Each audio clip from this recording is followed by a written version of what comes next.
বৃহস্পতিবার রাত ৮টায় অন্তর্বর্তীকালীন সরকারের শপথ গ্রহণ অনুষ্ঠিত হবে। এই তথ্য জানিয়েছেন সেনাবাহিনী প্রধান জেনারেল ওয়াকারুজ্জামান। এই সরকারের সদস্য সংখ্যা হচ্ছে ১৫ জনের। বুধবার বিকেলে সেনা সদরে এক প্রেস ব্রিফিংয়ে তিনি এসব কথা বলেন।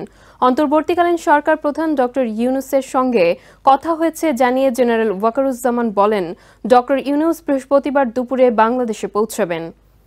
কালকে আমরা শপথ গ্রহণের জন্য যথাসাধ্য চেষ্টা করছি।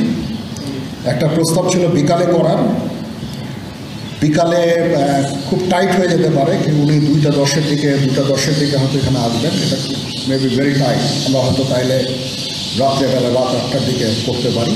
কিছুক্ষণ আগে আমার প্রফেসর ইউনূসের সাথে কথা হয়েছে। ওনার সাথে কথা বলে আমার খুব ভালো লাগলো।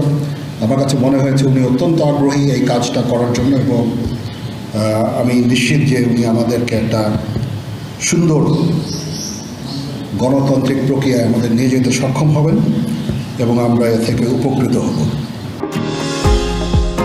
নিউ ইয়র্ক থেকে সম্প্রচারিত TVN 24 টেলিভিশন বিশ্বজুড়ে বাঙালির কণ্ঠস্বর।